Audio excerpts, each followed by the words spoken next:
What's going on, everybody? Today we are doing a Glock 48MOS outside the waistband level 2 with a Streamlight TLR8sub. Now, this option is not available on the website, but feel free to contact me and send out your light like this customer did here. So first things first, we're going to block off the front serrations here. We don't want that imprinting through the holster. If it imprints too hard, it can cause premature wear.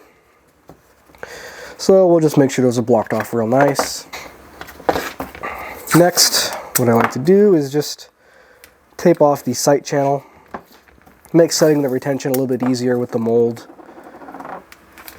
Not super necessary, but it's just what I do. You'll have to excuse my voice. I have a little bit of a cold, fighting something. Must be that Wuhan flu 2.0. I guess by now it'd be like 6.0. I don't know. What do I know? Anyways, moving on, we're going to go 5 layers of tape onto the mold here.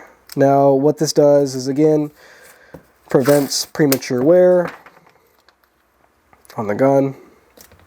You don't want it too tight on that slide, especially on the slide, because it has that nice finish on there. It will rub away if it's too tight, but I've never had an issue doing 5 layers of tape here, at least on the molds that I buy. What the molds I typically buy are going to be multi-mold. This is a multi-mold here. Actually, technically, I think it's on target, but same company, different color. Put those there. Otherwise, I found that sits not so quite even, but if we add these, it sits about perfect.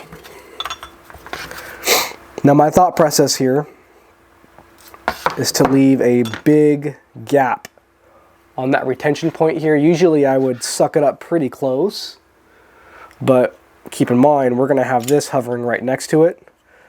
So, in theory, if we leave a big enough gap here, it should create a good retention point for the Kydex to fold into.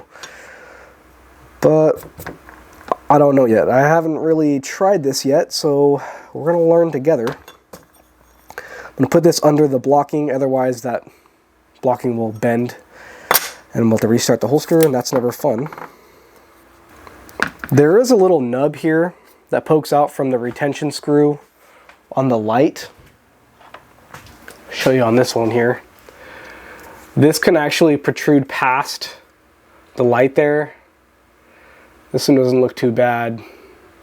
But depending on how tight you put the light on your gun, it can create issues with how tight you have it here formed on the holster. So I'm just going to block that out entirely, so that won't be an issue. Make the spacing correct here. Make this flush with the end of the slide, but enough room to where you can get a keyless fork on this. We will test it before I tape it all.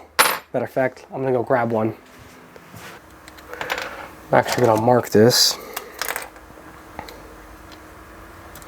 That way we know roughly where to put it.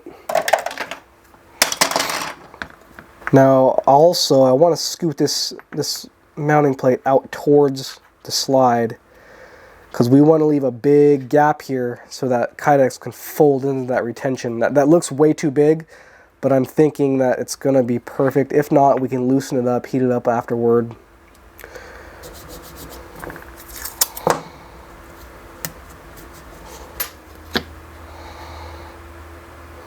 Good.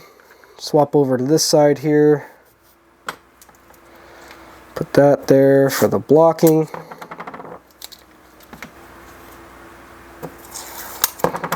This is for this end of the hood. We're going to make this plenty long so there's adjustment holes.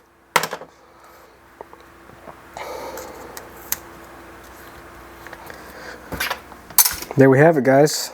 A blocked out holster for the level 2 left hand keyless fork. Now we need to cut out a retention plate. I have my foam sitting here right under the t-shirt press heating up, so it's nice and squishy. You don't want that hard, because we are doing an old school foam press with this. I don't have it in a vacuum mold, obviously. So we want nice, soft foam for this.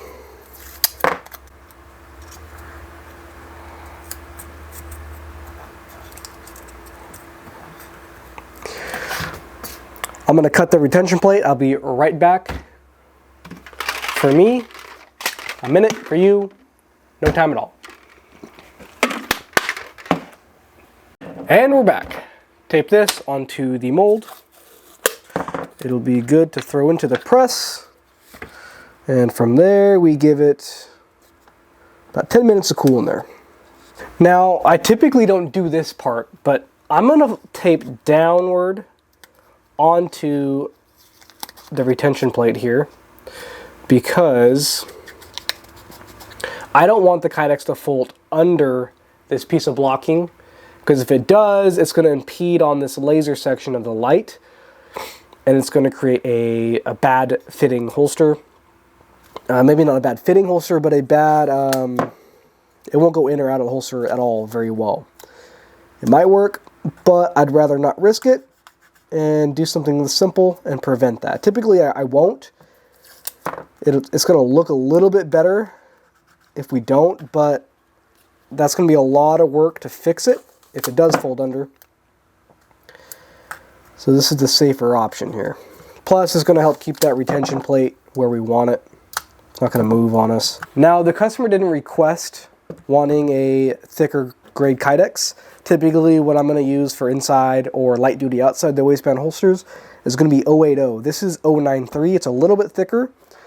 I would typically recommend this for duty rigs, but this is just a level 2 holster. We're going to go 093 on this. I'm going to go ahead and upgrade them. It's going to be stronger overall. If this was like a true level 3 holster, we would do 0.125, which is way thicker. So this one here is 0.093. That one there is 0.125. See if I can get the focus. As you can see, big differences between the two. It doesn't sound like a lot of a difference, but there's a big difference. But we're going to go ahead and upgrade him. I don't want this holster breaking in case he gets in a scuffle. I'm assuming he's a security officer. I didn't ask. Usually, security officers require at least a level 2. Cops are always going to be some sort of level 3.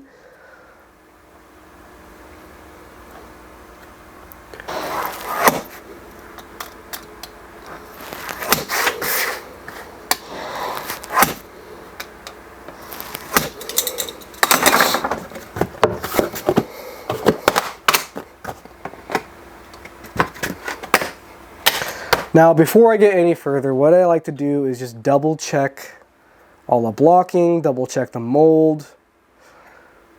All this looks pretty good here. I'm not too worried. I am kind of worried about this retention point here. I'm hoping this is going to work. If not, we can make some adjustments afterward. But overall, this looks pretty good. I'm happy with it. Let's go ahead and get this in the press. Okay, as you can see, I got the 0.093 Kydex face down in the t-shirt press. Put the Teflon sheet over. I have mine at about 382 degrees at 92 seconds. Here's my press here. I'm going to set you guys down, and you guys are going to watch the action happen. Alright, as you can hear, that Kydex is done. It's been in there about a minute, minute and a half. What I'm going to do, though, is oil up this mold here. I want to make sure it comes apart easy. It's no fun when they stick, especially when the blocking gets stuck in there.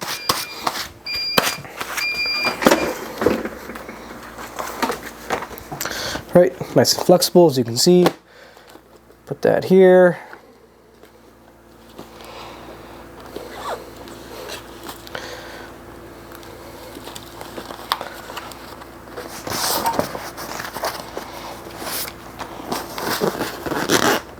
Keep everything tight as you put it in. You don't want that slipping, the Kydex slipping on top of the mold.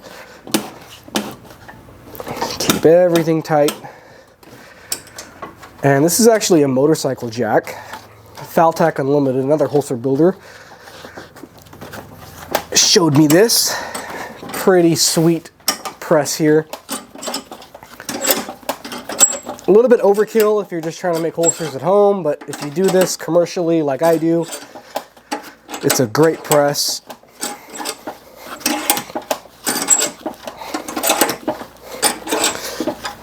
I don't cinch it down too tight, just enough to where it takes some effort. Because one, it can break molds, and two, that is not our light. We don't want to destroy it. So that's in the press. It's going to be in there for about 10 minutes, so we actually have some time to either get another task done or focus on something else. But I want to take a minute to tell you guys thank you for supporting me and what I do. Right now, Righteous Response is just it started out as a hobby, and then it became a side gig, and now my side gig is slowly becoming my main gig. I had to reduce my hours at work to keep up with orders. I'm super thankful for that. It is awesome. I appreciate all you guys. Everything is just growing. Got all my molds there. All my vacuum molds there. I got a big order I'm trying to get done here. That's for one customer. A lot of cool stuff coming down the pipeline. I just got these new handcuff carriers. Narcon pouch. Holsters for those. Even tourniquet holders. I'm working on a more compact design. This is not a finished product by all means. Anyways, about 10 minutes is going to be in that press. We're going to yank it out, cut it out, set the retention, put on all the attachments, and it's going to be all set and perfect. Alright, and we're back. Formed, as you can see. Now, this came out pretty good, but as I was concerned about, the retention point is not really a retention point at this point. So we have to heat this up here and push that in a little bit, make it grab that little back of that light a little bit more.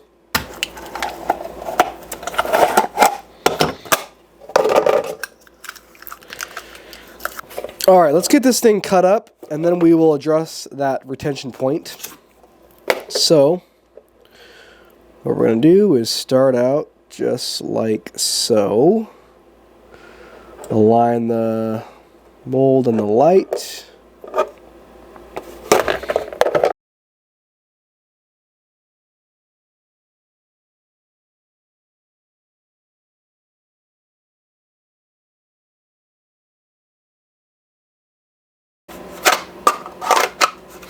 Yeah, not much for retention on that. I mean, maybe a little, but I don't think it's going to be enough.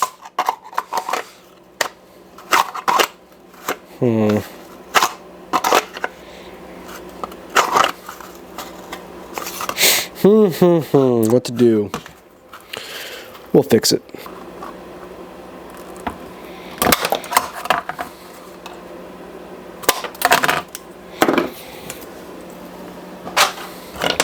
Now I'm going to do two things to help this retention. I'm going to heat up this area right here so we get more surface placement on that part of the light. And then also we need to heat up right here because again we want the retention to latch right onto that guy, just right there. And right now we're not getting any of that. A little, but it's not going to be enough to retain the gun at all. So we're going to take our heat gun. And again, we're placing that heat right along there. And then I'm going to take my pencil and we're going to fill in that channel so we get a better bite on this light.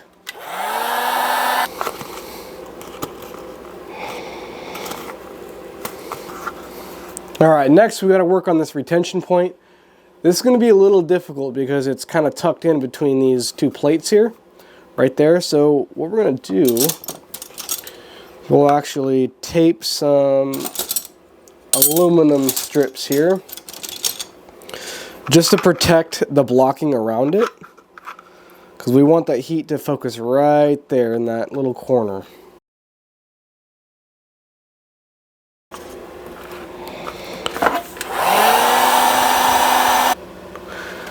Well, I heated up the retention point, as you can see. Now you might be saying, what the hell, that looks super ugly. It's all shiny there. Well, the forks are going to be going right over it. You will never see it. But with that being said, I'm not completely sure that retention point's even going to work out like I thought it would. There's just so much going on here with the blocking of the T-system and then the light. It's just hard to get a retention point there. We do have one other option, and that's to run a MRD right here for the light. I typically don't like to do that, but in this case we might have to, because as you can see, it's not really retaining like it should. We can throw some bushings in there and see how it retains with hardware, but I'm not so sure. This might be a whole redo, unfortunately. Right now I'm not extremely happy with it, but I might be able to fix it. Worst case, we'll make a new one. Is what it is. But let's put a couple bushings in here and see what it does. You know what? That might actually work. I think I'm still going to add the MRD. Just because it's such a big light on such a small gun that you might get some rocking. There's a little bit. But if we add the MRD, it'll remedy that. I went ahead and heated up the retention plate area here. Added some more blocking, because it needs to be as thick as this MRD. Now here's the moment of truth. I didn't initially design it this way to take the MRD. I just made adjustments to the holster, which is fine, but I don't know if the gap here is going to be too far out for us to stretch out all the way. I think it'll make it, but we're going to throw it together real quick and we will find out in a matter of seconds.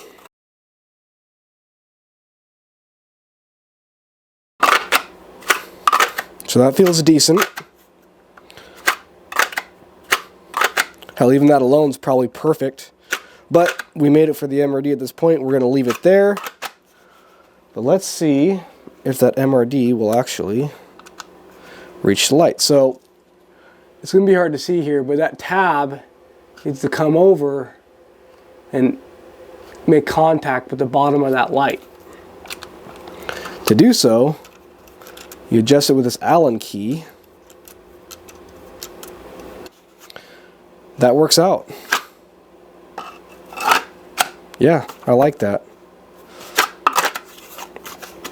Okay. This holster is still a go. From here, we're going to finish cutting it, buff it up, make it look nice, put on the locking system and the QLS, and we will be done with this guy. This took a lot longer than expected, but so be it. Guys, stay hydrated. I don't know what you like to drink. It's one of my favorites here. All right, I'm gonna go ahead and cut this out, buff it up, make it look nice. It's kind of a long process, so you guys don't need to see it on camera. Shut it. Anyways, it's a long process. You guys don't need to see it on camera. Guys, this build is taking a bit longer than I expected. I'm running out of time, so we're gonna speed through this, get this guy done. I got this all buffed up. Edges are nice. No sharp spots, golden. So from here, just gonna finish putting it together.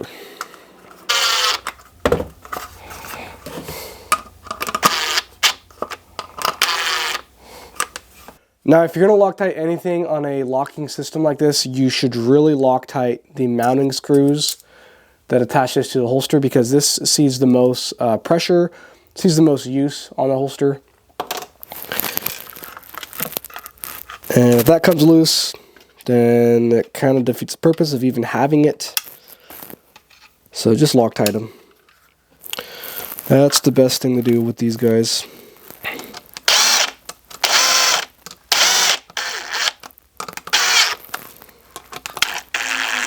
Alrighty guys, there it is, all done, ready to be shipped out to the customer. It took some work, but the good ones are always worth it. I appreciate you guys watching. If you need a holster, go ahead and hit up righteousresponse.com. If you don't see what you need, go ahead and hit the contact list on the website. We will get you taken care of. I appreciate you guys. Have a good one. Be safe.